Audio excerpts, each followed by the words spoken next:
evening, and welcome again to Public Perspective. I'm your host, Kevin McDermott, and tonight we have the great privilege of delving into a little bit of personal history. Our guests tonight are a good friend of mine, the attorney Mohammed Hussien, and Sanaa's parents, Mohammed and Huria. Okay. And we're here tonight because of Mohammed, your very interesting life story and history. Among other things, you were the executive chef at the Berghoff restaurant, classic Chicago landmark place. So your story is very interesting, and I want to welcome the entire family, welcome all of you to the show. It's a pleasure to be able to share some family history with you. Thank you for having us. Well, my pleasure. Thank you. So, Mohammed, let me just start with a little bit of background. You have a very long and interesting history. You came to the country the year I was born. That's significant. So that was back in 1954, right? Yep. And you've, let's start there. You came here and you got involved in the food business right away? Yeah. My name is Mohammed Hussien. I came to the United States on July 24, 1954. And that time, the high school was closed, so you can get no job.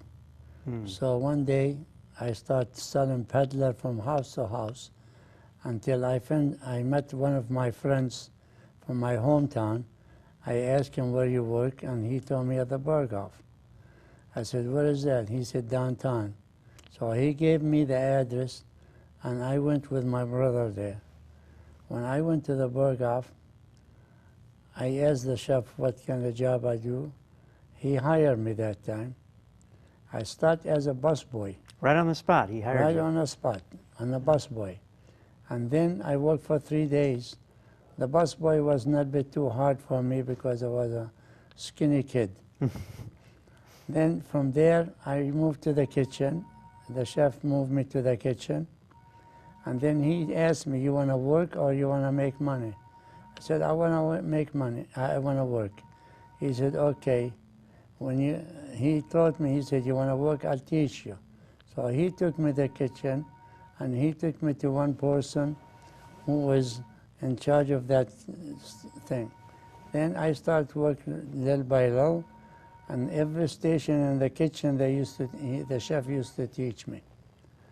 And from busboy to work in the kitchen and running the food back and forth, and every station in the kitchen, he used to teach me for that.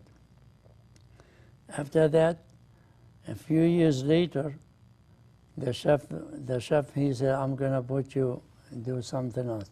Naturally, he used to teach me how to do first of all, we teach you everything, how to cut lemons and pickles and salad and all that.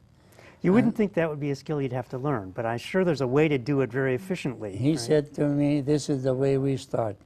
And then from the station, each station you do in a kitchen, you have to learn how to do it. And then when you want to be an executive chef, you have to learn how to be a butcher, and you have to learn how to cut fish. Because we, at the Berghoff, everything fresh. You don't buy the stuff cut. We used to have 4 butchers, and each butcher cut certain kind of food. And from there, you learn all the stations. So now, with each butcher, so one would cut beef, one might cut lamb, one might cut chicken? One he would cut the fish and the chicken, and the turkey and all that. The second one, he cut veal, he makes schnitzels, the German famous dish. And then the other butcher, he used the patros and sauerbraten and all. And one he be all around everything, the steaks. And the steaks we used to be the biggest seller. And the schnitzels. Sure, it's a German restaurant. The German restaurant. Food. And the German restaurant, they used to have the beef goulash and the ragouts and everything else. Why? Because all the trimming from the meat, you use the steaks, you use for other stuff. Like, for instance, the beef. We used to use the beef for ragout, beef ragout. And the schnitzel, from the legs, and we used to use the veal ragout with mushroom and sour cream and all that. And then the fish, you have to cut and put everything on a scale. Average piece, you have to be 2 ounces to 3 ounces more, in case if you don't sell it today, tomorrow you won't cheat the customer. So, but could you keep fish overnight? Could you keep it till the next day? Yeah, Okay. because we used to cut the fish certain amount each day. That's what the Berghoff is famous with, all the food he got. And every station in the kitchen, you have to learn it if you want to be a chef. Now, you spent how many years before you became the executive chef? I was 4 years when I was assistant chef. Mm-hmm. And then 2 years later, they opened another restaurant on 125 North Wabash. That time, they moved me over to the place over 125 North Wabash, and I was the executive chef there. And then 1968, when the Democratic Convention came to downtown, An infamous and event. a lot of trouble that time, so the business died at the downtown area. So they left it, they left the building on Wabash, and we moved to Adams Street, where the original is. And I took over from there in 1978 until 95. 78 till 95. Yeah, I was That's executive for the whole restaurant. That's a pretty good run, isn't it? Now, as executive chef, was it true that you would plan out the meals? You would set the menu, you would figure out what to Executive cook? chef, you plan everything goes to the kitchen, to the cooks. Mm-hmm. From steaks, any kind of food in the kitchen goes to the menu for that day. You have to set it up. You solve. You set up, you take that meat, the list, and you tell the butcher, I want this one from you, Mm-hmm. I want this one from the fish, I want how much chicken, how much turkey, how much roast beef to put in the morning. Every station, you have to set up a certain amount of the food. You run out, that's fine. But you don't want to have no, too much, no. right? You have to be very accurate. And you see week to week. And I would think day to day, you get different traffic patterns. You have but different food that day. Ah, okay. If you eat the soup today, you won't eat it until next week. Okay. 1 week, let's say Yeah. Monday to Monday, Tuesday to Tuesday. Yeah. This is the system of the Berghoff from day one they opened the business. And so why would you have the soup? Would the soup last throughout the week? The soup you cook today, nothing for tomorrow.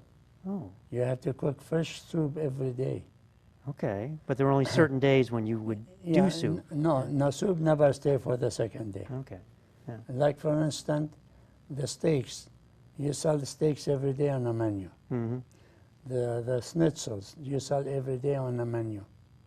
And then in the fish, same kind of fish, you have to sell it every day on the menu. Now, how often would you change the menu? I mean, over the period of almost 30 years. We used to change the menu every 3 months. Ah. Every 3 months, we used to change the menu. You know, then you get a new, during the summertime, different menu, and then during Christmas time, you put a different meat all the time, different fish and all, especially during the Christian Lent. Okay, sure. Yeah. I grew up Christian. We had to eat fish on Friday. Yeah, on Wednesday and Friday. Yeah, Wednesday and Friday. Wednesday and Friday. Yeah. Yeah. Yeah. And that's the way it is. I started my life at the Berghoff that time. And then in 1958, one of the Berghoff's sons, he used to be in the American Army in Germany. He came back, and he saw how I work in the Berghoff, in the kitchen and all that. So he went to ask his father and his uncle. He told them, I want 2 chefs is not enough at the Berghoff, because one chef used to come in in the morning at 8 to 5, and the other chef comes in from 1 to 10. Then he said that the one come 1 o'clock after 5 o'clock is only by himself. So what did the Berghoff said to his son? He said, we can't do it because Muhammad, he's just even here. He said, yeah, but I see how he work at the Berghoff and with the kitchens, with the people that he worked for. So he insists that I work as a third chef, assistant chef. Then I started in 1958. 1958 until the Berghoff opened the other restaurant. Then they moved me to Wabash, 125 North Wabash, and I worked there from 68 to 1971. So let me talk to your daughter for a moment here, because you then grew up with this as part of the family, right? I did. Your dad is the chef, the master chef, in fact, right? Yeah. Well, that's what I learned later. We've always known the Berghoff since we were kids. My parents took us there, especially during Christmas. My mom took us downtown to walk on State Street and then go to the restaurant for dinner. So, and we knew the entire Berghoff family and the staff, but it didn't even occur to me how huge this was and Right. what an amazing feat he had accomplished until I was in high school. I was a sophomore in high school, and I was friends with a girl who was her parents were from Albania, and the two of us had just finished running track, and we were just kind of cooling down and walking when our physical education teacher, Leah Gucciardi, stopped us and asked us about our backgrounds. And so we told her, and then she said, well, what do your parents do? And Shanadia says, well, my father works in a factory and my mom is a homemaker. And I said, my mom is a teacher's assistant to Chicago Public Schools, and my dad's a chef. And Leah says, a chef at a restaurant? And I said, yes. Yes, and she the said, real thing. And she said, which restaurant? And I saw a restaurant downtown. It's called the Berghoff. She stopped in her tracks and she screamed. She screamed out, the Berghoff? And I was like, yeah. And I still had no idea where this was going. And so she said, and what type of chef is he? And I said, he's executive chef. She said, yeah, you're having me over for dinner. Tell your parents that you have to invite me for dinner. Leah's still a friend of mine after all these years. After And did you have her over 30-some for years. dinner? Was that in I fact? did have her over for dinner. My parents first thought I was in trouble, that I'm asking a teacher to come home. But we had no idea that it was, a famous restaurant. And then I really understood when I graduated high school. I used to carpool with my dad. We would drive downtown, have breakfast together at the Berghoff, and then I would take the subway to UIC, where I went to undergrad. And while I ended up getting a job at the Berghoff since I was there so much. And You knew it inside out by then. yeah, and then I broke a little record. I became the first female ever hired on the floor, so I was the first female maitre d'. They didn't call us hostesses back then. But I saw all of these, food critics coming in and famous people. I mean, I almost died when Liza Minnelli came in. She had done a show at the Chicago Theater, and it was a Saturday night, and it was late. Things were slowing down since we closed at 9:30, and she came in late, and I seated her, and I could not believe I'm someone seeing famous Liza right Minnelli. there. And then my dad comes out of the kitchen, with his tall chef's hat and his uniform, and he walks right to her table, and I was like, oh my God, what is he doing? And they start hugging and saying hello. It turns out that my dad not only was a chef at the Berghoff, but he also helped out at the Sabre Room. And so when The famous Sabre people Room? at the Sabre Room in Palos Hills, so Dean Martin and Frank Sinatra and Sammy Davis Jr. and Liza Minnelli used to play shows there. And so he would actually cook for them on those nights during their concerts. And so he had met her years before, and they were like long lost friends. And it really, I had no idea that my dad was In fact famous in his own right, right? famous, but really special as well. That that people really remembered him and felt so warm about him. And I saw how the food critics treated him. I saw how the restaurant treated him. I mean, Herman Berghoff and my dad are about the same age. They're a few months apart in age, but they were more like brothers, and we had no idea. We thought my dad just had this job at this restaurant. And so I was really privileged to have worked there, to have seen how a restaurant really operates, and And the see how standards. difficult that is. And It's very difficult. I really appreciated what he was doing, for us in terms of, and he loved it so much that we didn't realize how hard he worked, because he was always happy. He left the house exactly at 6:30 in the morning, and came home sometimes at 8, 9, 10, 11 o'clock. It depended on what business was like. His only day off was on Sundays. Occasionally he'd have Wednesday afternoons off, but we knew that Sundays he was ours. So who And did the cooking at home? Your dad or your mom? both of them, and she's a phenomenal cook. I would expect, yeah, oh, no less. Yeah, and she cooks all ethnic foods, not just Middle Eastern. I mean, she would make us kolaczkis, she'd make us Greek food, Italian, all different types of Italian pasta dishes. So yeah, we had it made. Well, I just get a kick out of the fact that someone Palestinian was running the most famous German restaurant in Chicago. I just think that's great. I love that, I that agree. combination. Yeah. Because we saw that he was doing that, and we saw how great the food tasted. I didn't understand what bad food was until I became an adult and was eating it out at other places. I didn't realize how great our standards were. In fact, I remember a friend of mine, Ida. She was complaining. She said things about people shouldn't be eating out so much. They don't, you're not eating healthy food, and it's probably not clean, And I said, oh no, there are standards. We have all of these rules and regulations, the way restaurants are operated. Some restaurants. Yeah, and then Kitchen Confidential came about by the late Anthony Bourdain. And once I read his book, I got it. And so I did become more careful, and now we're seeing, that that is what it's like. But I think the great thing also is that that culture has also evolved, the restaurant culture, and now we see all these famous chefs, and I'm pretty certain that their restaurants are run at high standards, and so I have no problem eating at those types of restaurants. But every once in a while, you wonder. So have you inherited any of your dad's great skills at preparing master meals? So I do enjoy cooking. I cook a lot of the Middle Eastern traditional fare. I call it the street food, like hummus and baba ganoush and kebabs and things like that. But no schnitzels, right? No schnitzels. Still don't know how to make veal properly. But my mom taught us really well with respect to all the different types of dishes. In terms of German food, I would think that my brother is much better at that. My brother actually is.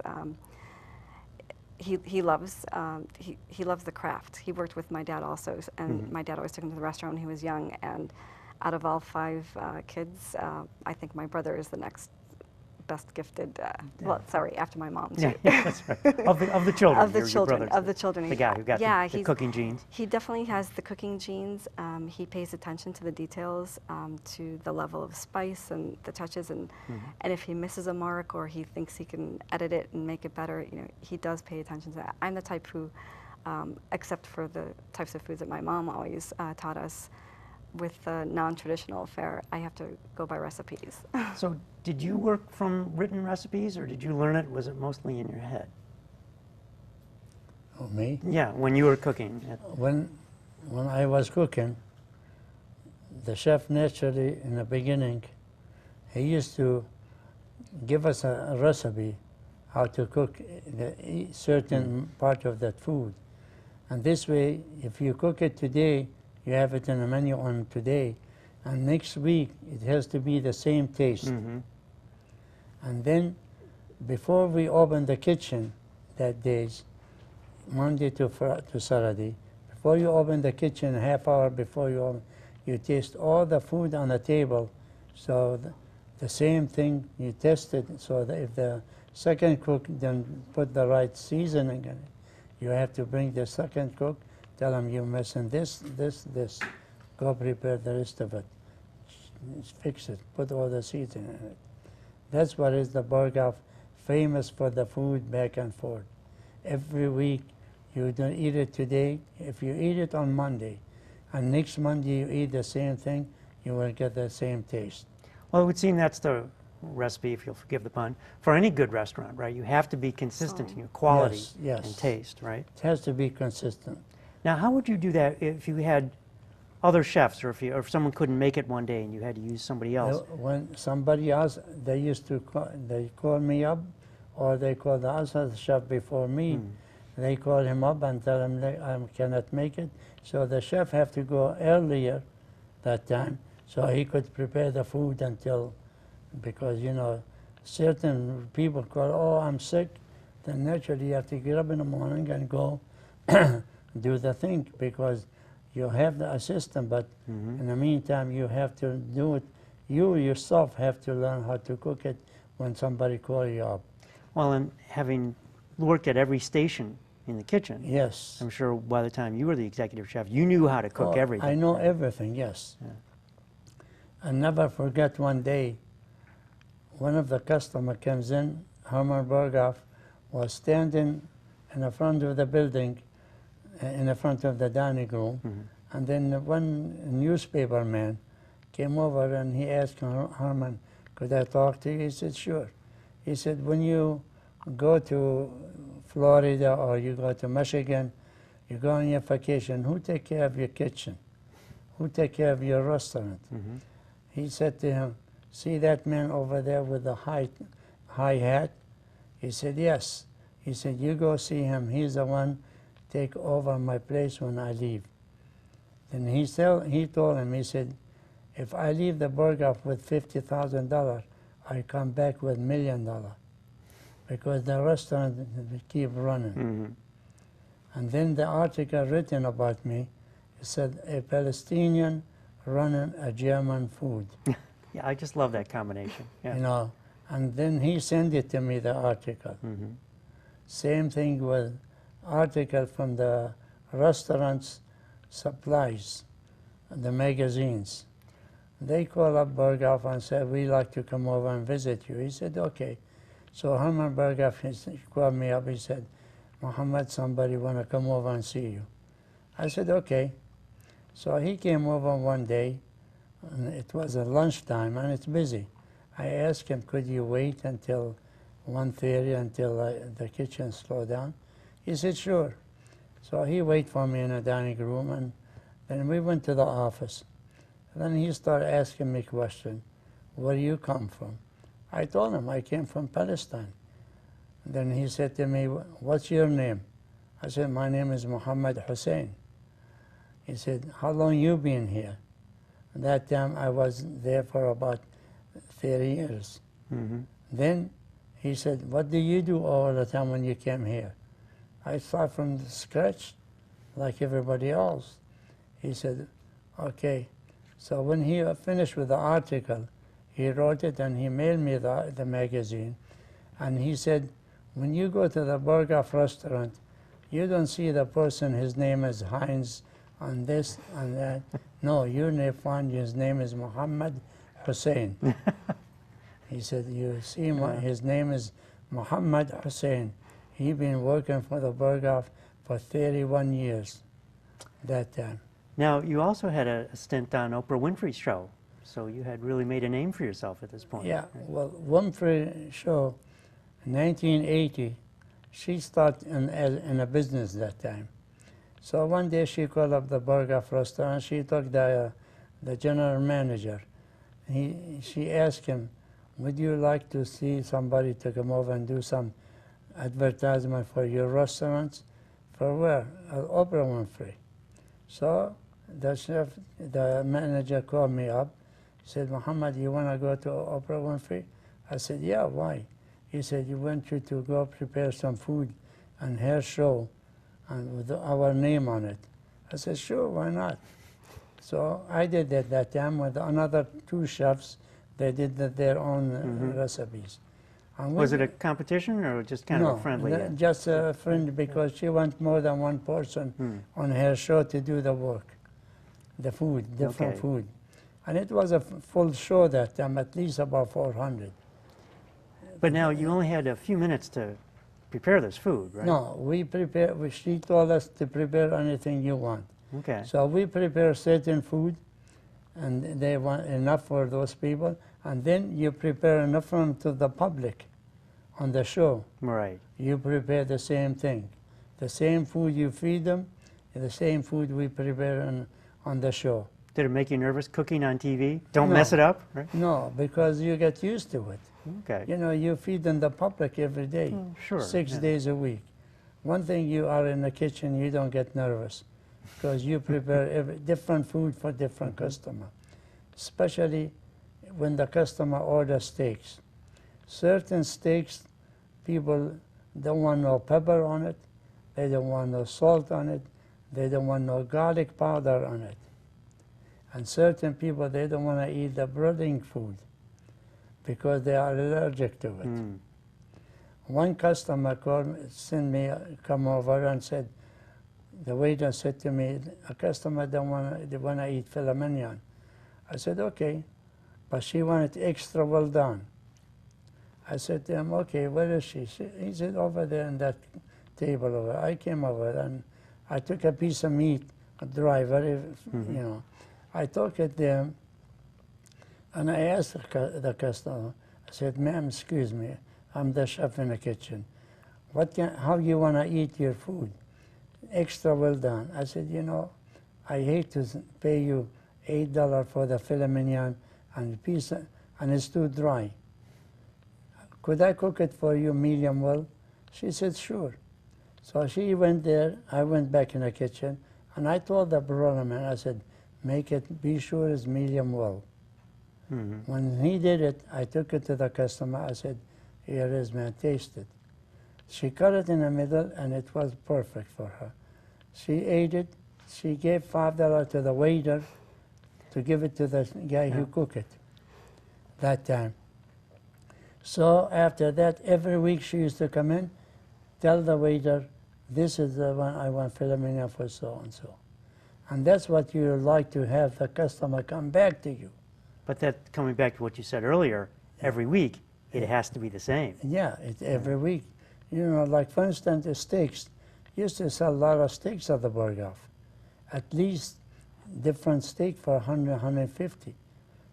150 steak, because we used to serve customers between 35 to 4,500 customers from 11 in the morning till 10 o'clock at night, 6 days a week. Every day, 35 to 4,500. Certain days depend on the weather, Sure. depend on the conventions, depend on the tourism.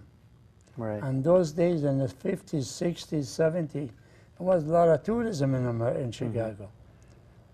Too bad right now there is no tourism in there. That's unfortunate. Yeah. So we only have a couple minutes left. My question about working in the kitchen and doing the same things over and over, did it ever get boring? Or did you always find something new that you could do or some new way to stay excited about it? To me, kitchen is not a boring kitchen. It's a show for me. Ah. Even after I retired. Yeah. After I retired. I wish I don't retire because I enjoy working for that restaurant. Mm-hmm. I miss that place. Do you go back now as a customer? Yes. The last time I was there on December 18, I went to pick up a couple of cakes for my grandchildren. And then, you know, once in a while I call him up and ask him how is everything. Yeah. This is Herman Berghoff. You can still call him. And Yeah, well, you know, once in a while I didn't hear from him.